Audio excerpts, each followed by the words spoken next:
Infection control society Pakistan آپ کی صحت کے لیے اور آپ کے معلومات کے لیے مختلف مضامین اور مقالے پیش کر رہی ہے۔ بچوں اور نوجوانوں میں فالج کے بڑھتے ہوئے حملے، اس حوالے سے ہم بتانا چاہیں گے کہ فالج اسٹروک کے بارے میں عام خیال یہ ہے کہ بالغ افراد مخصوص یعنی کہ 50 سال سے 60 سال تک سے زائد عمر کے افراد پر اس کا حملہ ہوتا ہے، لیکن یہ دیکھا جا رہا ہے کہ کم عمر کے نوجوان حتیٰ کہ بچے بھی اس کا شکار ہو رہے ہیں۔ امریکہ میں اس امراض کو کنٹرول کرنے اور اس سے بچاؤ کے مراکز CDCs سے متعلق ریسرچرز نے کہا ہے کہ ان کے ملک میں بہت سے بچے اور کم عمر کے بالغ افراد فالج سے متاثر ہو رہے ہیں۔ اس کی ظاہری وجہ غیر صحت مند طرز زندگی اختیار کرنا۔ اس سلسلے میں تحقیق کرنے والوں میں 1995 سے لے کر 2008 تک کے درمیان سالانہ بنیادوں پر تقریباً 80 لاکھ یعنی کہ 80 لاکھ مریضوں کے اسپتالوں میں موجود اعداد و شمار اور قوائف کا جائزہ لیا۔ دی نیورولوجی کے جرنل میں شائع ہونے والی ان رپورٹس میں بتایا گیا کہ 10 سال سے کم عرصے میں 5 سے 44 یعنی 5 سے 44 ایئرس تک کی عمر کے افراد میں فالج کی شرح تقریباً 1/3 بڑھ گئی تھی، اور فالج کے ان مریضوں میں جو 3 چیزیں مشترک دیکھی گئی تھیں وہ ہائی بلڈ پریشر، ذیابیطیس اور موٹاپا تھا۔ یعنی کہ ہائی بلڈ پریشر، ذیابیطیس اور موٹاپا بھی چھوٹی عمر کے لوگوں میں بہت زیادہ پایا گیا تھا۔ ریسرچرز نے اس تحقیق کے ضمن میں 2 اقسام کے فالج کے اعداد شمار کا جائزہ لیا، جس میں ایک اسکیمک اسٹروک ہے جو کہ دماغ کے اندر خون کے لے جانے والی نالیوں میں خون کی پھٹکیوں کے جمنے سے ہوتا ہے، اور دوسرا فالج اسٹروک ہیمریجک اسٹروک ہے۔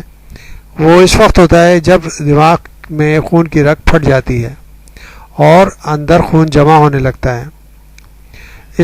اسکیمک اسٹروک کی شرح 5 سے 14 سال کی عمر کے افراد میں 31% کے حساب سے بڑھی تھی، اور اسپتالوں کے فی 10,000 کیسز میں فالج کے کیس 3.2 سے بڑھ کر 4.2 فی 1000 ہو گئے۔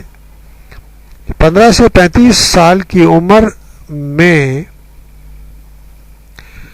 اضافے کی شرح 30% سے 35%،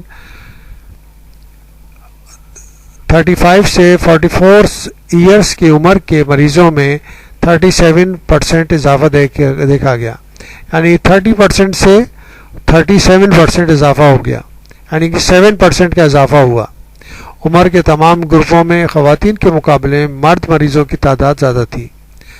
جہاں تک ہیمریجک اسٹروک کا تعلق ہے، عمر کے مختلف گروپوں میں اس کی شرح کم تر نوٹ کی گئی، سوائے 5 سے 14 سال کی عمر کے مریضوں کے گروپ کے، جن میں اس کے واقعات بھی بڑھے ہوئے تھے۔ تاہم ریسرچرز کا کہنا ہے کہ اسکیمک اسٹروک کی شرح میں جو اضافہ ہوا ہے وہ اس کمی کی اہمیت کو گھٹا دیتا ہے۔ رپورٹ میں کہا گیا ہے کہ فالج کے مریضوں میں ہائی بلڈ پریشر، موٹاپا اور تمباکو کے استعمال کا رجحان بڑھا ہوا دیکھا گیا ہے۔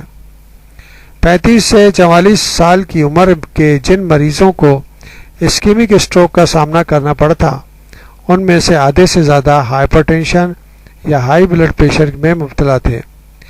یہ قوائف اعداد و شمار مختلف اسپتالوں میں یکجا کیے گئے تھے۔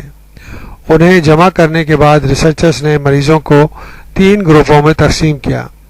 ایک گروپ 5 سے 14 سال، دوسرا گروپ 15 سے 34 سال، تیسرا گروپ 35 سال سے اور اس سے زائد عمر کے مریضوں پر مشتمل تھا۔ ان لوگوں میں ایک میڈیکل ریکارڈ چیک کیا گیا اور یہ نوٹ کیا گیا کہ 5 سے 14 سال کی عمر کے مریضوں میں اسکیمک اسٹروک کی شرح خطرناک حد تک بڑھ گئی۔ برطانیہ میں اسٹروک ایسوسی ایشن کے ڈاکٹر لیور ناورڈ نے کہا کہ لوگ عام طور پر فالج کو بوڑھے افراد سے منسوب کرتے ہیں، لیکن اسٹروک کے تمام کیسز میں 1/4 فالج کے حملے ان لوگوں پر ہوتے ہیں جو کام کرنے والی عمر میں ہوتے ہیں، جبکہ صرف برطانیہ میں ہر سال لگ بھگ 400 بچے فالج کے حملے کا شکار ہوتے تھے۔ انہوں نے کہا کہ ہمیں معلوم ہے کہ ہائی بلڈ پریشر اسٹروک کے خطرے کو سب سے زیادہ بڑھا دیتا ہے، تاہم اس کے ساتھ دیگر عوامل مثلا موٹاپا، ذیابیطس، ناقص غذا، سگریٹ نوشی بھی فالج کے خطرے میں اضافہ کرتے ہیں۔ اس ریسرچ سے ان لوگوں کی آنکھیں کھل جانی چاہیے جو فالج کو صرف بوڑھے افراد کا مرض سمجھتے رہے ہیں۔ اس کے ساتھ نوجوانوں اور بچوں کو بھی صحت مند زندگی گزارنے اور بلڈ پریشر پر نظر رکھنے پر توجہ دینی چاہیے۔ واضح رہے کہ فالج کی علامات میں یہ چیزیں شامل ہیں: چہرہ ایک طرف سے ڈھلک جاتا ہے، جس کی وجہ سے مریض مسکرانے سے قاصر رہتا ہے، ایک طرف کی آنکھ بھی آدھی کھلی ہوتی ہے، مریض ایک یا دو بازو اوپر نہیں اٹھا سکتا، بولنے میں لکنت ہوتی ہے یا الفاظ سمجھ میں نہیں آتے۔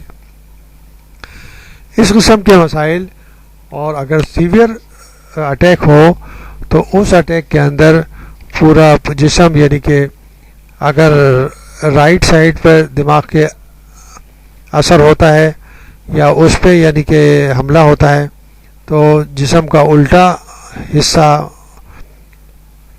مفلوج ہو جاتا ہے، یعنی لیفٹ سائڈ مفلوج ہو جاتا ہے۔ اگر لیفٹ سائڈ پہ دماغ کے لیفٹ سائڈ پہ حملہ ہوتا ہے تو جسم کا رائٹ سائڈ جو ہے مفلوج ہو جاتا ہے۔ تو یہ سب مسائل ہیں، اور اس حوالے سے ہم بتانا چاہیں گے کہ جو بیماریاں پہلے بوڑھوں میں دیکھی جاتی تھی اب وہ نوجوانوں میں آتی جا رہی ہیں۔ اس کا سبب وہی طرز زندگی اور طرز زندگی یعنی کہ صحت مندانہ طرز زندگی کا مفقود ہو جانا ہے۔